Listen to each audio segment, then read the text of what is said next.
وسلم وبارك عليه وعلى آله اللهم صل وسلم على سيدنا محمد الفاتح لما أغلق الخاتم لما سبق الناصر الحق بالحق والهادي إلى صراطك المستقيم وعلى آله وصحبه حق قدره ومقداره العظيم اللهم أخرجنا من ظلمات الوهم وأكرمنا بنور الفهم وافتح علينا بمعرفة العلم وحسن بالحلم وسهل لنا أبواب فضلك وانشر علينا من خزائن رحمتك يا أرحم الراحمين. Assalamualaikum warahmatullahi wabarakatuh. Bismillah walhamdulillah wassalatu wassalam ala rasulillah sayyidina wa nabiyina Muhammad ibn Abdullah wa ala alihi wa sahbihi wa man walah wa la hawla wa la quwata illa billah. Alhamdulillah pada hari Selasa di malam Rabu tanggal 7 Rajab 1443 Hijriah bertepatan dengan tanggal 8 Februari 2022 Masehi. Ini sesi yang kedua di dalam majelis kita, yaitu majelis fikih yang Anda baru buka, yang insya Allah berlanjut terus. Ya amin ya rabbal alamin, karena pentingnya kita belajar ilmu agama, terutama yang paling tinggi yang wajib kita pelajari adalah ilmu fikih, ilmu syariat yang berkenaan dengan hukum-hukum di dalam masalah agama. Itu yang paling penting, ya, pondasi pertama. Nah, sudah dibahas pada ad-darsul awal, dan ini juga kita belajar kitab fikihnya yang dasar, arti dasar yang nggak pelik-pelik, yang butuh buat kita. Kalau yang tinggi-tinggi kan kita jadi ahli fatwa, ya nggak usah kita belajar yang dasar-dasar yang menjadi pondasi dulu. Kalau pondasinya kuat, bangunan ke atas kuat insya Allah. Sudah dibahas minggu yang lalu di malam Rebu, yaitu hukum-hukum syariat terbagi dalam 5 bagian. Ada fardu, ada haram, ada mandub yaitu sunnah, ada makruh, dan yang mubah. Itu dihafal.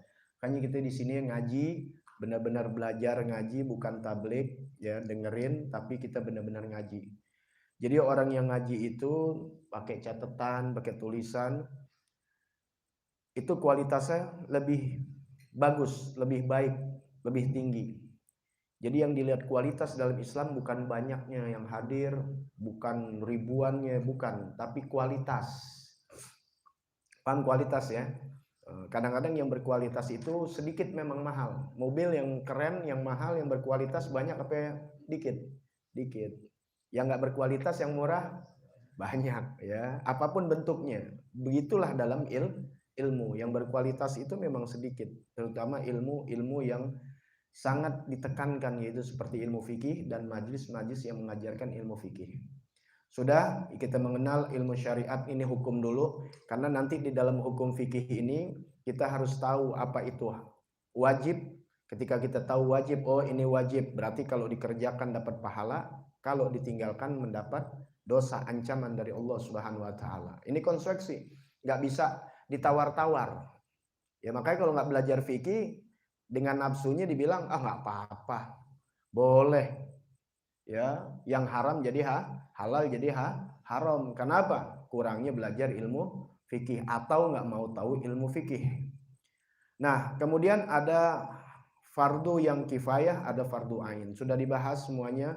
Kemudian ada haram, kemudian ada sunnah, ada makruh dan mubah. Baik, kita masuk kepada ad-darsus tsani ya, ini singkat-singkat aja kita. Ad-darsus tsani, pelajaran yang kedua, fit toharoh, yaitu di dalam toharoh. Toharoh kesucian. Buniyal Islam ala toharoh, dibangun itu Islam dasarnya kesucian. At-toharoh. Kalau umat Islam begitu hebat ibadahnya, tapi dia nggak mengerti tentang kesucian, gagal sudah. Ya, terutama di dalam masalah sholat. Sholat yang menjadi tiang agama, dan sholat itu yang tertera dalam Al-Quran, inna sholata tanha anil fahsyai wal munkar. Jadi kalau kita mau ngilangin pekerjaan yang keji dan munkar di alam dunia ini, atau di lingkungan kita, atau di keluarga kita, cukup satu, benerin aja sholat sudah. Janji Allah kok masih Allah bohong? Masa Allah berdusta? Mustahil, pasti benar. Allah kasih dalam Al-Quran, inna sholata tanha anil fahsyai wal munkar. Sesungguhnya sholat itu mencegah dari perbuatan keji dan munkar. Sudah Anda bahas tuh ya, perbuatan keji dan munkar. Dari perbuatan, ibaratnya ini dari perbuatan yang jelek, yang Allah marah, yang gak baik buat ketatanan pribadi kita atau tatanan masyarakat yang ada, dari yang kecil sampai yang besar. Nah itu namanya perbuatan yang gak baik itu, keji dan munkar itu. Kalau sholatnya benar, gak bakalan ada. Gak bakalan ada deh perbuatan-perbuatan jelek, baik dalam pribadi kita atau di lingkungan kita, apapun di negara kita. Gara-gara apa? Gara-gara sholatnya benar. Tapi kalau sholatnya berantakan, gak mencegah dari perbuatan keji, apalagi kagak sholat. Apalagi sholat aja kalau gak benar, gak bakal mencegah. Sebab sholat kalau benar udah pasti, pegang aja tuh firman Allah, inna sholata tanha anil fahsyai. Sesungguhnya sholat itu mencegah, udah pasti mencegah dari perbuatan keji dan munkar. Kenapa harus diragukan? Nah kalau ada orang sholat masih berbuat keji dan munkar, berarti sholatnya ya gak benar. Gitu aja udah. Jangan salin sholatnya, sholat gak salah. dia sholatnya nggak benar. Maka dalam agama nggak dikatakan dia sholat. Kalau nggak dikatakan sholat berarti nggak mencegah dari perbuatan keji dan munkar. Jadi caranya gimana supaya hilang keji dan munkar? Benerin sholatnya. Nah, cara benerin sholat, nah ini yang di awal. Ngerti syarat-syarat sholat. Di antaranya kita harus mengerti masalah toharo, kesucian. Apa itu toharo? Toharo, kesucian itu hiya izalatun najasat wal wudu wal guslu wat tayammum. Tempat dasar. Yang dikatakan toharoh itu, yang dikatakan toharoh, ya, yang dikatakan toharo atau kesucian, ya, ini yang dikatakan toharo, ya, atau kesucian, tulisannya jelek ya bahasa Indonesianya, jarang nulis bahasa Indonesia, banyakkan bahasa Jepang. Ya, yaitu apa yang pertama toharo, yang pertama yaitu menghilangkan, ya, najis, yaitu izalah, ya, izalatul najasah. Tuh, yang pertama izalatul najasah. Apa izalatul najasah atau najasat kalau jamaknya? Ya, karena banyak. Tuh. Menghilangkan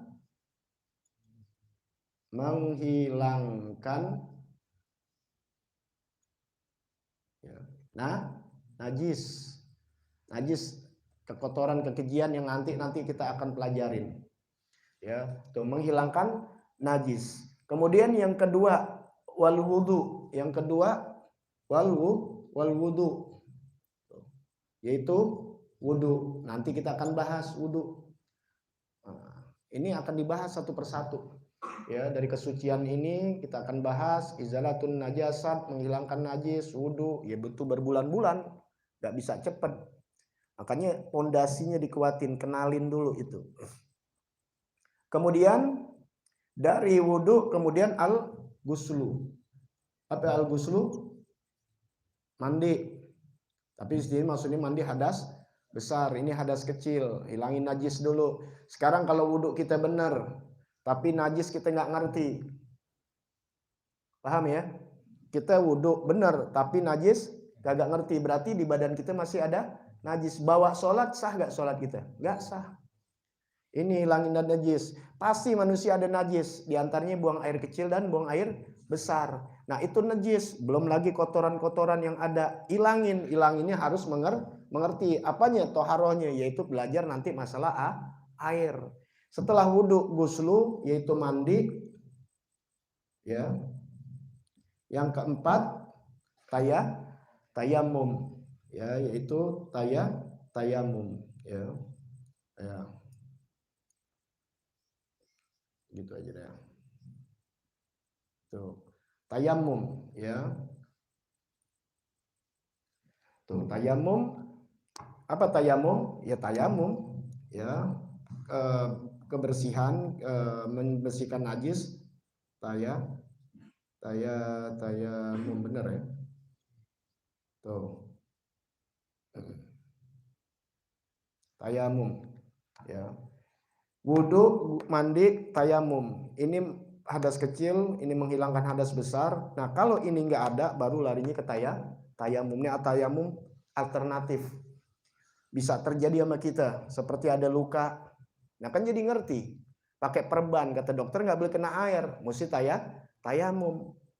Nah, atau memang nggak boleh kena semuanya air, tayamum udah. Tayamumnya kayak orang mandi, kagak. Ini kalau sholat, kalau misalnya hadas besar, mandi apa dilemparin debu semuanya, atau guling-guling ke kucing, ya kan? Enggak, cukup tayamum. Apa? Muka sama tangan, nggak pakai kaki. Tuh. Nanti ada dia wudhu juga, nanti bagian yang sakitnya nggak boleh kena air kan? Di bagian yang kena apa? Kalau lukanya ini nggak, bagian yang wudhunya ini seperti tangan atau kaki, kan mesti kena air, mestinya kena air, tapi karena dibalut nggak boleh kena air, diapain? Ditayamumin. Nanti cara-caranya ada semua. Agar apa sih? Agar sah sholat kita, agar sah mengangkat hadas besar atau hadas kecil. Karena ketika ada hadas besar, jangan hadas besar, hadas kecil aja kita punya, maka nggak bisa tuh kita baca Quran, nggak bisa kita tawaf, nggak bisa sholat, nggak bisa, nggak boleh. Nah kalau nggak belajar fikih, nggak apa-apa. Allah kan maha tahu. Allah maha sayang. Nggak begitu tetap. Nggak dipaksakan. Kalau memang nggak boleh pakai air, pakai debu. Sudah selesai. Air nggak ada, debu. Fakdil. Nggak ada ketiadaan kesucian. Fakdil tuhoren. Nggak ada kesucian. Boleh. Tuh yang penting harus tahu ilmunya. Jadi jangan pakai nggak apa-apa, Allah ini maha tahu, Allah ini baik. Nggak bisa, hukum harus dijalankan dulu. Itulah belajar fikih. Kalau kagak akhirnya menjadi orang-orang munafik, akhirnya bisa benci kepada syariat agama. Timbul tuh namanya kaum zindik. Benar kata Habib Usman di dalam kitab beliau tuh, di salah dua ilmu wajibnya orang belajar ilmu fikih dibarengi juga dengan ilmu tasawuf. Ilmu fikih syariat-syariat, hukum-hukum dalam syariat agama. Kemudian ilmu tasawuf itu ilmu yang meriaskan hati. Tuh kata Habib Usman di sini, tasawuf itu ilmu merias hati. Seperti apa? Nggak boleh sombong. Setelah kita belajar fikih, kan kita benerin ibadah kita, bener. Nah kita diimbangi dengan ilmu tasawuf apa? Nggak boleh suuzon sama orang. Nggak boleh merasa kita paling mulia. Berasa udah belajar nih, paling benar, ngeliat orang, nggak sah tuh, jangan. Jangan nuduh orang, meriksa orang mulu, diri gak pernah diperiksa. Ya, jangan hasad, jangan dengki. Paham nggak? Nah, itu ilmu tasawuf. Paham tuh ya? Itu ilmu tasawuf. Nggak ngajarin di ilmu fikih. Kalau ilmu fikih itu halal haramnya, batasan-batasan dari sholat, muamalah, pernikahan. Itu ada di ilmu fikih. Makanya pernikahan pada banyak ancur-ancuran karena kurangi ilmu fikih. Ya, nanti belajar ilmu tasawufnya ada lagi. Nah, makanya fikih ini sama tasawuf harus berjalan, nggak boleh pecah. Maka kata beliau Habib Usman, ya, sebab jika semata-mata fikih tiada tasawuf maka menjadi fasik. Dan jika semata-mata tasawuf tanpa tiada fikih, tanpa dibarengi ilmu fikih, maka menjadi zindik. Nasnya kata beliau dari setengah ulama mengatakan man tafaqqaha min ghairi tasawuf faqad tafassak wa man tasawwafa qabla an yatafaqqah faqad tazandak. Barang siapa yang belajar fikih tanpa diiringi tasawuf, nggak mau belajar tasawuf. Tasawuf itu kita belajar kitab akhlak, ya seperti kitab Nasuh Diniyah dan kitab-kitab lain tuh kitab tasawuf tuh. Risalatul Mu'awana Habib Abdullah tuh bagiannya. Beliau udah bahar dalam ilmu fikih dan orang-orang ilmu fikih udah banyak ada mazhabnya. Nah, beliau lari kepada ilmu tasawuf. Nah, kalau dia belajar ilmu fikih tanpa ilmu tasawuf maka jadi tafassak, menjadi orang yang fasik. Ya, orang yang fasik, yang keislaman ini kelihatan ya, tapi zahirnya, tapi hatinya banyak bisa menjadi orang-orang yang sama agama menjadi cacat di dalam ibadahnya dia. Hancur ya. Gara-gara ibadahnya udah bagus, dia sombong, bures. Dia hasad, bures. Udah dibahas tuh, Anda pernah bahas. Ya, orang yang hasad itu memakan memakan amal kebaikan. Nah, wa man tasawwafa qabla an yatafaqqah, barang siapa yang belajar tasawuf tanpa ilmu fikih faqad tazandak. Jadi zindik. Zindik tuh secara bahasa ya, Islamnya kelihatan tuh, pakaiannya Islam, tapi hatinya kafir. Hatinya kafir, jadi bisa jadi orang munafik. Bahkan akhirnya menjadi orang yang benci sama agamanya sendiri. Islamofobia jadinya. Lihat gak sekarang? Itu gara-gara mau belajar tasawuf, anti sama fikih. Banyak ada perkataan-perkataan orang-orang yang demikian, nggak usah belajar fikih. Kita jadi ribut karena kan mazhab banyak. Lah nggak begitu. Justru dengan belajar fikih jadi luas ilmu kita, nggak saling menyalahkan orang lain. Kalau tanpa ilmu fikih, akhirnya nyalain orangnya ketika berhukum dengan agama. Kan ulama-ulama ada yang berani bicara yang hak, yang halal, yang haram, dibully, dihabisin. Dikata radikal, dikata ini, dikata itu. Tuh, kenapa? Dia nggak belajar fikih. Kalau tahu belajar fikih, yang namanya minuman keras, haram ya haram. Nggak bisa dibilang boleh-boleh. Tuh, jadi banyak orang mau sok belajar tasawuf, ya akhirnya dia nggak sadar mau ingin membela orang, tapi akhirnya menghina ulama. Tuh, jadi akhirnya apa? Kelihatan Islamnya, tapi sebenarnya hati di batinnya benci kepada ajaran Islam. Makanya harus diiringi antara ilmu fikih dan ilmu tasawuf. Tuh Habib Usman udah kasih tahu jauh-jauh hari begitu. Ya, udah ya.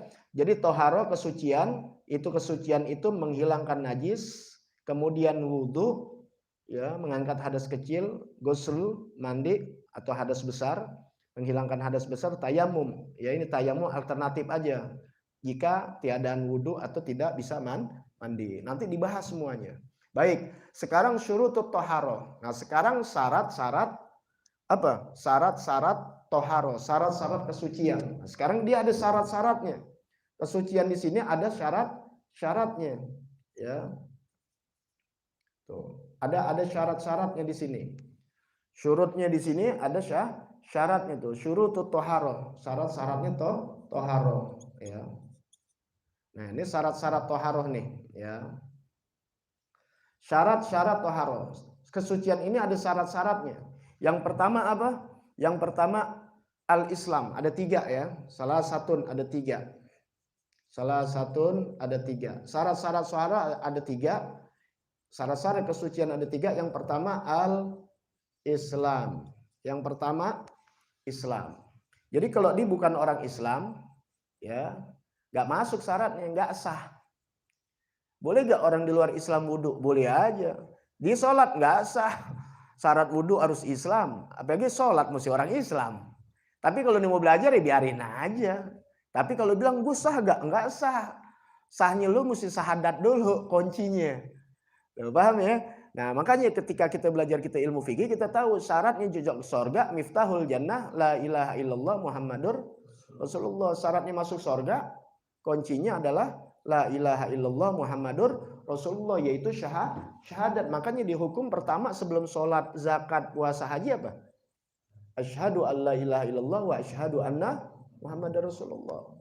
Itu dulu. Jadi kalau beramal-amal yang baik di luar sholat nih, orang-orang di luar Islam dengan zakat, dengan diterima sama Allah. Cuma dikasih kebaikan dunia seperti rezekinya mengalir, dikasih berkah. Allah Ta'ala, apalagi inti yang iman. Yang nggak beriman sama Allah Ta'ala dikasih sama Allah Ta'ala. Nanti Allah nggak bisa dituntut di akhirat. Karena udah dikasih. Di akhirat nggak bisa. Mau masuk surga, kuncinya harus la ilaha illallah Muhammadur Rasulullah. Syahadat. Tuh. Jadi kalau kita bilang diterima gak untuk masuk surga, kan banyak nih gara-gara nggak belajar ilmu fikih. Belajarnya cuma ilmu tasawuf. Oh, untuk masuk surga mana aja boleh, yang penting masuk surga. Tuh. Jadi gampang nggak bisa. Ya, pertama harus Islam. Kemudian apa lagi? Ya, at-tamyiz. Yang kedua tamyiz. At-tamyiz. Tuh.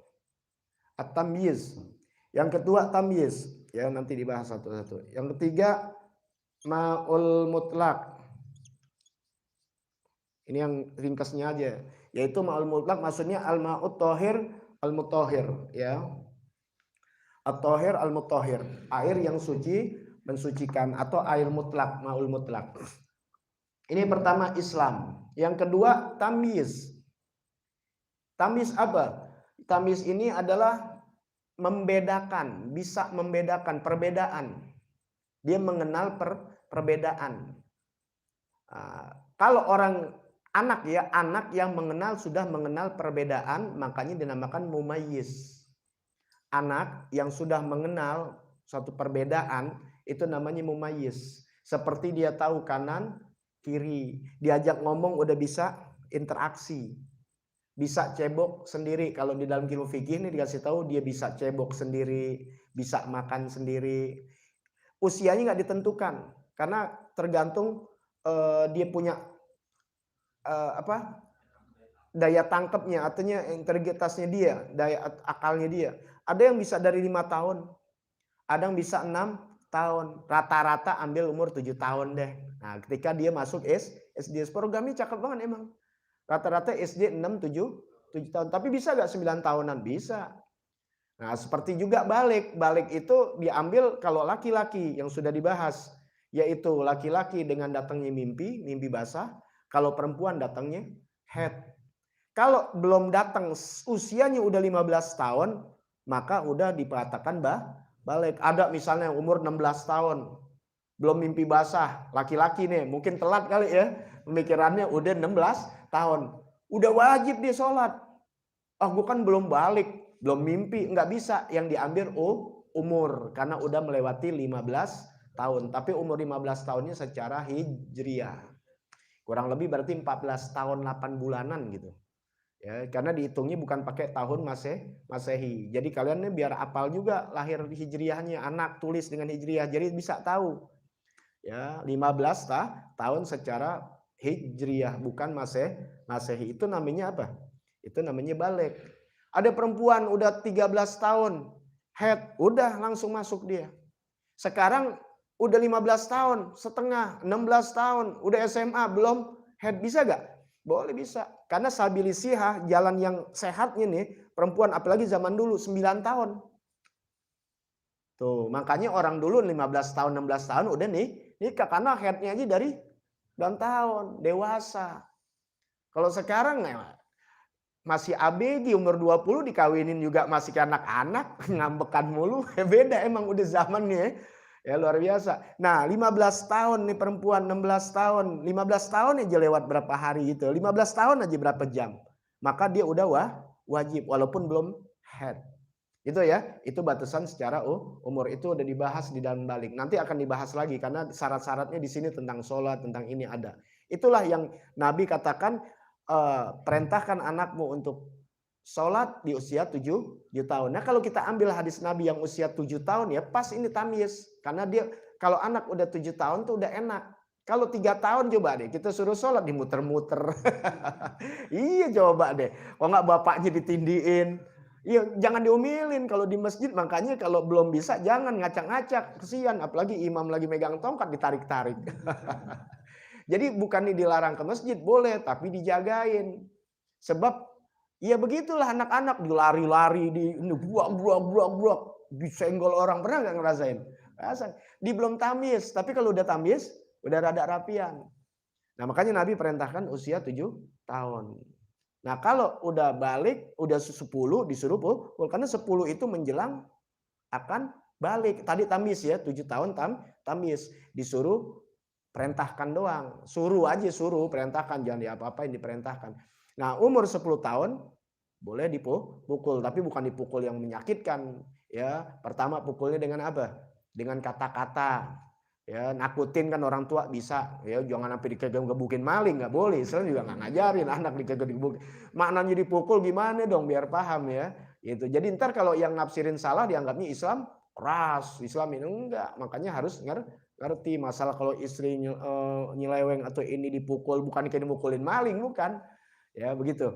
Jadi kita harus tahu tentang potong tangan kalau mencuri. Bukannya baru nyolong gundu dipotong tangannya. Kotak amal dicolong. Enggak, ini yang nyolongi miliaran. Makanya yang teriak-teriak begitu. Oh nggak boleh komisan itu. Itu kan yang tukang nyolong. Yang tukang nyolong kalau nggak pernah nyolong takut nggak dipotong? Ya enggak. Kalau nggak pernah nyolong. Iya. Tapi kalau inti tukang nyolong miliaran. Iya. Ya kan ada batasan-batasannya. Bukannya main potong tangan aja, enggak. Itu udah alaikum fikih itu adanya. Ada ilmunya. Bahkan dia bisa jangankan dipotong, di penjara pun enggak, bisa bebas. Di zaman Sayyidina Umar gitu. Kenapa? Karena orang ini terdesak butuh makan. Butuh kehidupan ini. Udah minta-minta sama kampungnya, pada pelit. Yang punya kampung tuh yang orang kayanya dia yang dihukum malah. Tuh begitu, lihat dulu rentetannya. Paham nggak? Udah berusaha kagak ada uang, akhirnya minta-minta kagak dikasih, pada pantat kuning. Oh, yang salah siapa? Yang orang kaya, karena orang kaya itu haknya ada pada orang-orang susah. Ya, jadi ada apanya? Ada aturan mainnya. Karena dibombardir apa? Wah, tuh hukum tangan keras, hukum itu hak asasi manusia dan sebagainya. Nah, akhirnya apa yang terjadi? Itu yang penjahat-penjahat yang bunuh-bunuh orang begitu gampangnya. Timbang mau ngambil motor, bukan motornya diambil, dibunuh, dibegal. Ya, apakah nggak itu nggak HAM buat korban? Coba kalau dilakukan hukum yang membunuh begitu dihukum mati lagi, ada yang berani nggak? Mikir 2 kali. Mikir 2 kali. Jadi itu Islam menghentikan sesuatu yang tidak baik. Ya begitulah.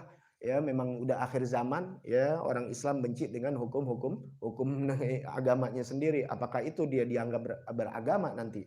Ya, nah kembali lagi tamyiz ini dia bisa membedakan. bisa membedakan kanan kiri, ya usia antara 5, 6, 7 tahun. Nggak dikatakan dalam fikih ini usia sekian-sekian. Ya, tapi kalau kita ambil perintah Rasul umur 7 tahun sudah diperintahkan sholat. Tapi kalau kalian memang udah terbiasa nggak pakai 7 tahun lagi, dari 4 tahun, 5 tahun udah diajarin seperti anak-anak itu, umur 7 tahun udah pada puasa semua. Udah nggak jebol, alhamdulillah. Paling jebolnya karena sakit. Karena kalau sakit baru panas sedikit, suruh ini langsung buka karena masih kecil. Kenapa? Takutnya berkelanjutan, jadi lebih panjang lagi nggak puasanya. Paham nggak? Mendingan 1 hari 2 hari berhenti, besoknya bisa puasa lagi. Ya biasa anak kecil kan kadang-kadang main kecapean, nih kurang minum atau apa, namanya masih belajar. Jadi jangan didedes banget. Kalau kita kan sakit-sakit pusing aja masih puasa. Kalau anak-anak jangan, ya karena baru perintah. Tapi kalau udah dibiasakan umur 7 tahun, insya Allah tuh, ya pernah nggak sahur, ya masih kecil nggak sahur. Anda bilang kalau nggak kuat buka, karena bukan kita. Anak masih 5-6 tahun. Belajar, yang penting belajar. Jangan dibilang ntar aja udah gedean. Kayak anak sunat akhirnya. Dari 5 tahun mau sunat, entar-entarannya udah gedean. Akhirnya pas 8 tahun takut. Udah kegedean. Anak-anaknya masih kecil. Apalagi di daerah-daerah 4 tahun, 3 tahun udah pada sunat. Ya dari kecil. Nah begitu juga anak. Kalau entar kesian. Padahal bisa, mampu. Kan kita orang tua yang lihat. Akhirnya udah 10 tahun jadi susah. Nah ketika balik berat dah. Nah insya Allah kalau dari 7 tahun terus dibiasakan akhirnya bisa. Karena dia udah bisa membedakan. Nah itulah tamyiz. Bisa cebok sendiri. Tahu kanan, tahu kiri. Tapi kalau 2 tahun 3 tahun di kanan, besok dibilang kiri. Pakai sendalnya aja masih tempang. Subhanallah, ini agama ngajarin luar biasa. Kemudian apalagi syaratnya? Al-ma'ul mutlak atau ma'ul tohir al-mutahhir. Yaitu air yang suci, mensucikan. Inilah 3 syarat ya ketika orang ingin bersuci, maka dia harus Islam, kemudian tamyiz. Artinya apa? Kalau dia belum tamyiz, dia berwudu misalnya, ya seperti ini kan tadi hilangin najis, wudu, gusul, tayamum. Yang anak belum tamyiz, masih 3 tahun 4 tahun. Ya nggak apa-apa udah, emang belum masuk syaratnya. Makanya ketika dia salah wudu jangan diomelin. Dia aja belum sah. Paham ya? Dia aja belum sah. Tapi dia mau wudu 3 tahun, biarin. Apalagi nangkep cepet, biarin. Salah-salah dikit nggak apa-apa. Yang makanya orang tua tuh ngajarinnya jangan langsung yang tinggi. Pakai sunah-sunah, jangan yang wajib aja. Pertama muka, habis muka turun tangan, naik lagi ke kepala, kaki cukup. Nanti setelah dia hafal, dia bisa nambahin yang sunnah. Begitu cara ngajarin orang begitu. Sama aja seperti ngajarin orang belajar baca huruf Al-Quran. Belum kenal huruf, ajarin dulu huruf. Udah bisa belajar nyambung ke Iqra. Alhamdulillah tuh ya, Masya Allah pahala besar buat mereka-mereka tuh ya. Ya yang ngajarin Iqra, apalagi yang bisa ngarang Iqra itu kan mempermudah. Ya dari A, ba, terus sampai bisa nyambung di Iqra keempat, 5, 6 sampai bisa udah lancar baru belajar tajwid. Ini kan kagak lancar aja belum, huruf aja makhrajnya belum bisa, udah diajarin tajwid. Bismillah, ya nangis orang. Nah, makanya jadi guru harus bijak, lihat standarnya. Kalau nih guru ilmunya SMA yang di depannya masih SD, ajarin ilmu SD. Begitulah kalian jadi orang tua kepada anak, lihat standarnya terus ya berjalan sampai akhirnya sempurna. Nah, itulah ya Islam, tamyiz, air yang suci, mensucikan. Nah, ini semua akan dibahas pada minggu yang akan datang, yaitu aqsamul ma', yaitu bagian-bagian air. Bagian air ada 3, suci mensucikan, suci tidak mensucikan, dan mutanajis. Nanti kita bahas, kita kupas. Ya, sebab apa? Kalau kita nggak tahu ini air yang kita anggap suci mensucikan, lantaran udah kena bekas kita wudhu yang jatuh ke air yang sedikit, maka jadi mustakmal, nggak bisa lagi. Kalau air mustakmal kita buat cebok, tetap hukumnya najis. Gitu, kita belajar semua. Insya Allah ya dengan benarnya kita belajar yang dasar-dasar sehingga keterima membersihkan najisnya, diterima wudhu kita, sehingga ketika wudhu sudah diterima kita sholat, belajar lagi ilmu sholatnya, kan mencakup pelan-pelan nih dari dasar sampai ilmu sholat udah benar. Alhamdulillah kalau udah benar, untuk menambahkan yang lebih baik lagi sehingga menjadi sempurna. Kalau sempurna insya Allah itu pasti janji Allah Ta'ala, Inna sholata tanha anil fahsyai wal munkar. Sesungguhnya sholat itu mencegah dari perbuatan keji dan munkar. Allah yang cegah melalui sholat kita. Udah, bawaan kita yang dulu perbuatan keji dan munkar, tapi kita tinggalin aja. Itu gara-gara apa? Gara-gara amal ibadah kita diterima, terutama sholat. Tuh, makanya benerin sholat. Yang susah ninggalin kerjaan keji dan munkar, emang susah, nggak bisa.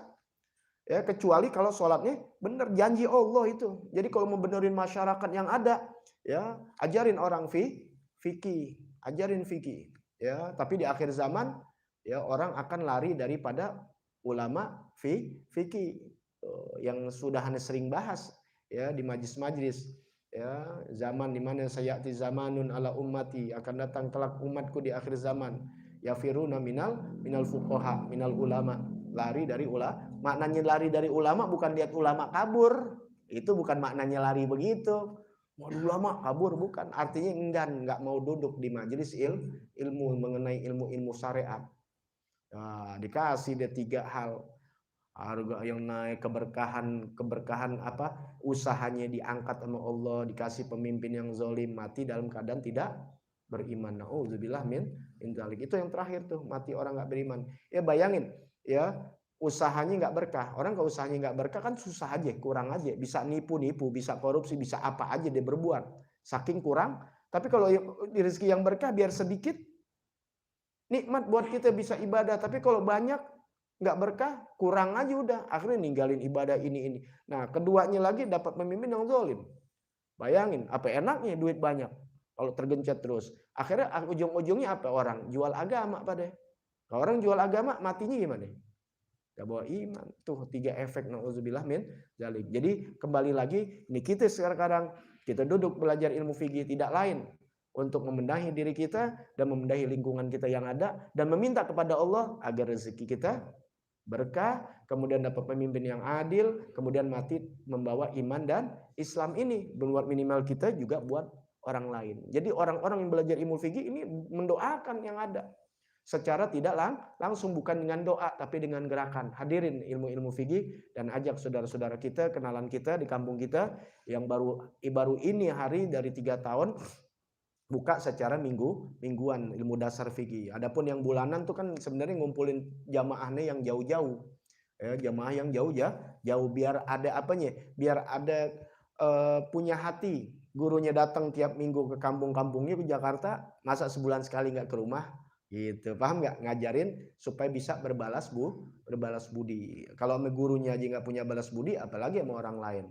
Ya begitu. Nah kalau yang mingguan ini emang nggak harapkan banget yang jauh-jauh, karena mereka juga punya kesibukan, karena tiap minggu aja udah belajar.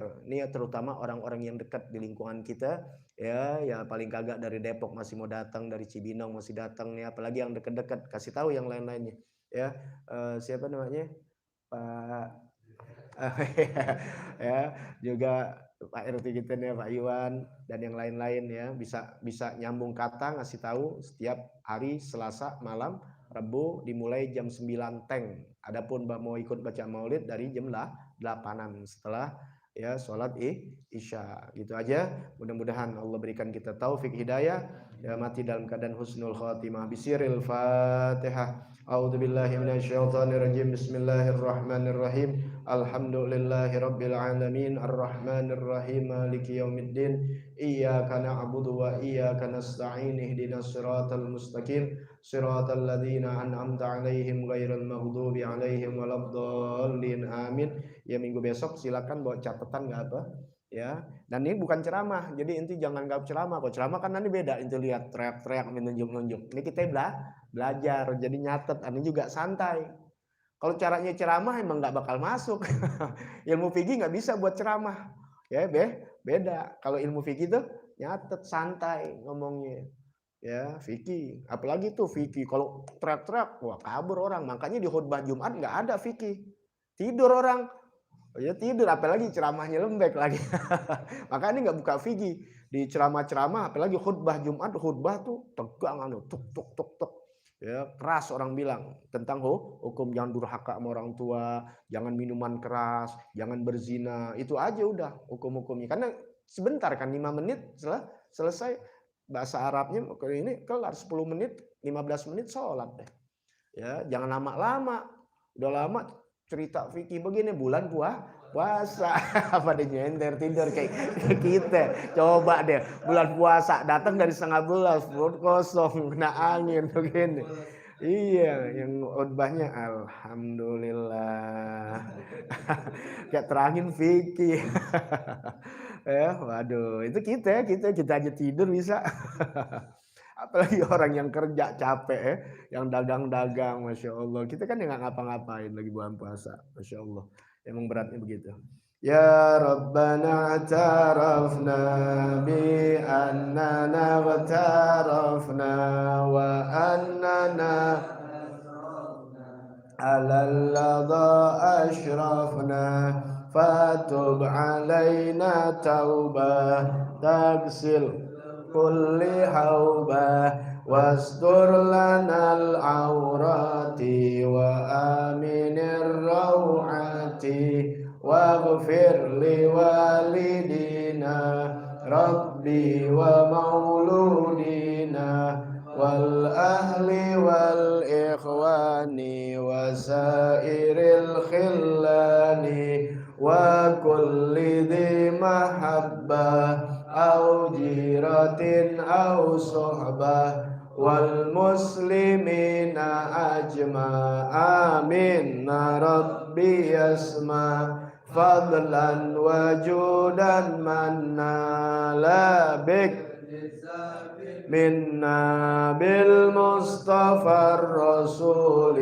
نهضى بكل سول صلى وسلم ربي عليه عد الحب وآله وصحبه إداد طاس صحبي والحمد لله في البدء والتناهي سبحانك اللهم وبحمدك أشهد أن لا إله إلا أنت أستغفرك وأتوب إليك الحمد لله على نعم الله الحمد لله على بركات الله الحمد لله حمدا يعافي نعمه ويكافئ مزيده والحمد لله رب يا رسول الله سلام عليك يا رفيع الشان والدرج